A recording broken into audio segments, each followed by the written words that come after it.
Kasi yung confusion whether remanding is dismissing. Kasi ang sinabi ko po kanina, tatlo ang action na pwede natin gawin. Ituloy as is, i-remand o kaya i-dismiss. Dismissal is tantamount to an acquittal for this year. So that means next year ka na pwede mag-file. Pero pwede kasi once a year pwede ka mag-file. And to clarify, I'll not debate with Senator Grace po, but my understanding kasi ma'am, to a kapwa Senator Judge, tama yung binasa mong case if yung naunang mga final ay hinir nila. Tapos anong pinadala nila dito? In this case kasi ang allegation, yung tatlong final, isinisan tabi nila eh. Hindi nila pre-process, hindi pinadala sa Speaker's Office, hindi pinadala sa Rules Committee o Justice Committee, hindi ni-report out as the Constitution says. And there's a legal maxim kasi that what you cannot do directly, you cannot do indirectly. So kung magiging ganyan ang sistema ng House of Representatives, all you have to do is keep accepting impeachment throughout the year, kahit 1,000, and then pick one that you like and then i-forward sa atin. That will violate the Constitution na dapat isang complaint lang. So ang allegation kasi dito is that they did not follow their own rules. But sang-ayon ako sa iyo at kay Senator Win Gatchalian na are we all ready to look into that tonight and debate? Even tomorrow. Even tomorrow. This isn't a 15-minute discussion in accordance with the rules per senator. Malalim na diskusyon to kasi kung Supreme Court man ay is taking time to decide this. This will be precedent setting eh, di ba? So, let me clarify in Tagalog. Dalawa ang pwede nating gawin, ituloy o ibasura. Ang dismissal, ibasura. I am not proposing na ibasura. Yun nga ang pakiusap ko kay Senator Bato, and I will restate it. Yung ituloy, dalawang klaseng ituloy. Bukas, babasahin, and then i-issue yung summons. But that will not stop Senator Bato or any one of us from questioning pag binasa ng prosecutors tomorrow, yan ba ay fourth impeachment complaint? Balik na naman tayo sa step 1 ngayon. Yung remand ay ibalik. Ibalik sa House at and maybe I can state it, Mr. President, no? So ang aking pong amendment ay ibalik sa House at ipa-certify sa House na number 1, including the circumstances, na hindi nila violate yung Constitution in entertaining more than one impeachment complaint in 1 year. Number 2, na interesado silang ituloy ang impeachment complaint. At pangatlo,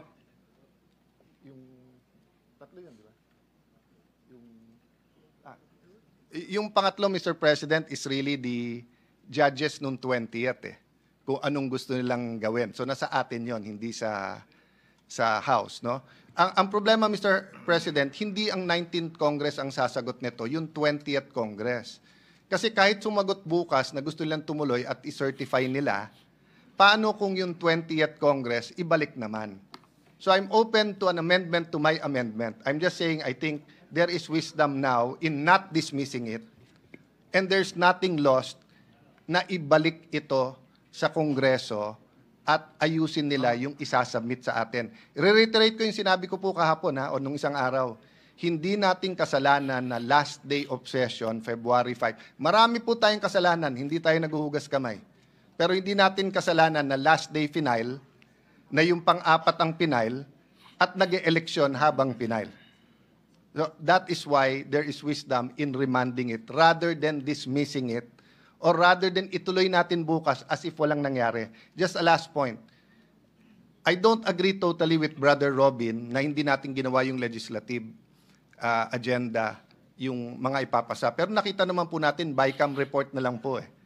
The reality is, kung tutuloy natin yung debate until 10, 11 tonight, pagdating natin bukas mag-impeachment court, lahat ng mga BICAM na yon balik to square one. At marami doon ay sayang, pwede na talagang i-take up kaagad-agad, Mr. President. So the amendment is instead of dismissing, is ibalik sa Kongreso, and then subject to style, no? I-certify ng Kongreso na hindi nila nilabag ang Konstitusyon in more than one filing, and number 2, na interesado silang ituloy at sino yung nakatakdang prosecutors nila, Mr. President. Just to clarify, yung binabanggit po ninyo, Ginoo, na interesado pa at gusto pang ipursige ng Kongreso ang impeachment complaint na ito ay tumutukoy sa 20th Congress, hindi ng 19th Congress. In my opinion, Mr. President, kasi kahit sumagot ang 19th na they're interested, they cannot bind the 20th Congress. In that regard, the chair agrees because the chair has been saying from the start of these proceedings since late February that the trial will be conducted by the 20th Congress. Given the lateness of the hour that the impeachment complaint was filed, the most that the 19th Congress can do would be to issue summons and require the Vice President to answer the charges against her, and such other orders that we can make in the 19th Congress that may be used by the 20th Congress once it proceeds to trial.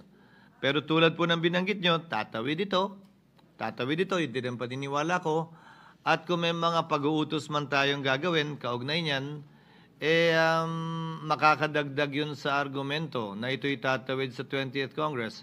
Having said that, the chair, the presiding officer, has every intention of issuing summons at the end of these proceedings. Again, in order to make sure that we make most out of the time of the 19th Congress, leading to the actual trial pag nagbukas na po ang 20th Congress sa July 28. Just a point of clarification. Senator Poe is recognized. You may proceed, ma'am. Since we have our two legal luminaries here. So if we remand it to Congress, will the presiding officer still issue a summons? Or are we going to wait for... Yes. Pwede ba yun? Na-remanda sa kanila pero we're still going through the process? The motion of Senator Cayetano, he said, is subject to style. That's why the chair was earlier clarifying I have no objection. what the effect of that will be. Yes. Mr. President, Because may I- again, the intention of the presiding officer before we end the proceedings in the 19th Congress is to issue summons. Yeah, Mr. President. Okay, So perhaps, What is the let goal, Mr. Allow the Presiding- presiding officer to finish, Yeah. Your Honor.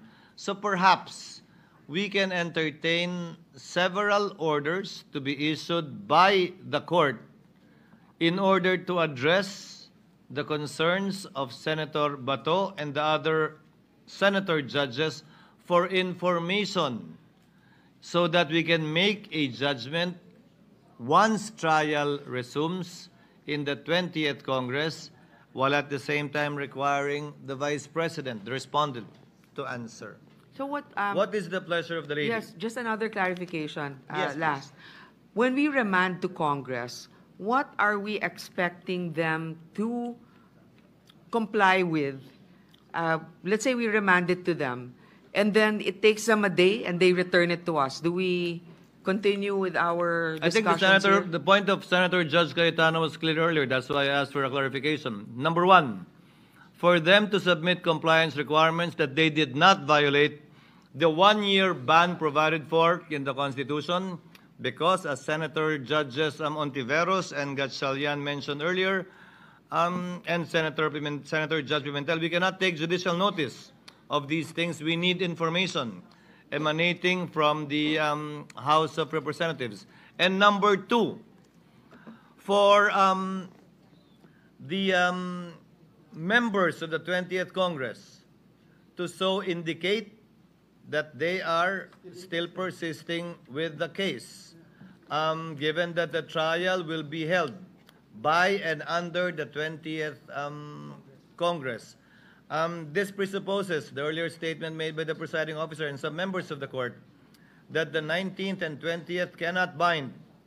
The 19th Congress cannot bind the 20th Congress. The 19th House cannot bind the 20th House. Same is true with the 19th Senate. It cannot bind the 20th Senate.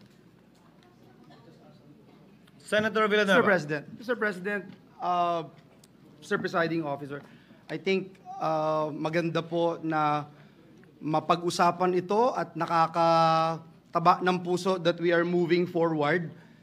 Ako po hindi isang abogado at alam ko po na ang impeachment proceeding ay sui generis, a class of its own, and I am more than willing to be schooled by our legal luminaries here in this August chamber, Mr. President. Unang tanong ko po sana kanina at sinagot po kaagad ng ating kasamahan, Senator Judge Alan Cayetano, hindi po tantamount to dismissal ang remanding. Ang pangalawang tanong ko po, Ginoong Pangulo, Mr. Presiding Officer, will this anyhow delay the impeachment proceedings na ating ginagalawan ngayon, considering we did not just constitute as an impeachment court, tayo po ngayon ay nag-convene na as an impeachment court. Hindi po ba ito madidelay? At meron po bang, is this time-bound, Mr. President? Ito pong pinag-uusapan natin ngayon. We are asking this since there was an indication by Vice President herself na merong right to speedy disposition of cases. Thank you, Mr. President. Para sagutin ang katanungan ni Senator Judge Villanueva, tulad ng sinabi ng presiding officer kanina, matapos ma-issue ang summons, mabibigyan ng 10 araw mula sa pagkakatanggap noon ang nasasakdal para magbigay ng kanyang kasagutan. Pagkatapos noon, kung ninanais ng prosecution, maaari silang magsumite ng reply. Makalipas ang 5 araw, matapos nilang matanggap yung sagot ng nasasakdal doon sa summons at sa copy ng complaint. Aabot na tayo ng halos patapos na ng buwan ng Hunyo o humigit kumulang June 26, depende kung kailan nila matatanggap at depende kung kailan natin matatanggap. Titigil ang paglilitis dahil wala ng authority ang mga prosecutor na magpatuloy pa sa kapasidad na yon dahil tapos na ang kanilang termino sa ilalim ng 19th Congress. Hindi rin pwede mag-function ang mga private prosecutors kung meron man dahil ang kanilang otoridad ay nanggaling sa mga kongresistang natapos na yung termino. So walang mangyayari mula June 30 hanggang July 28 pag-resume muli ng Kongreso. Ang pagkakaunawa ko sa motion ni Senator Cayetano ay habang naghihintay tayo sa panahong ito, dahil nga wala tayong sapat na kaalaman para pagpasahan itong masalimuot na isyong ito na binanggit ni Senator Judge Bato de la Rosa, pwede tayong mag-issue ng mga kautusan para tugunan ng prosecution man o ng nasasakdal para sa gayon sa pag-convene ng 20th Congress at ng impeachment court muli sa ilalim ng 20th Congress, kompleto at hawak na natin ang mga dokumentong kailangan natin na binabanggit na ilan sa mga senator judges ngayon, kaugnay sa issue na binanggit ni Senator Bato o kung may iba pang issue na nais i-bring up ng sinumang senator judge, pwedeng ipaloob sa kautusang yon ng impeachment court na ito sa prosecution man o sa panig man ng nasasakdal. So, Mr. President, I Just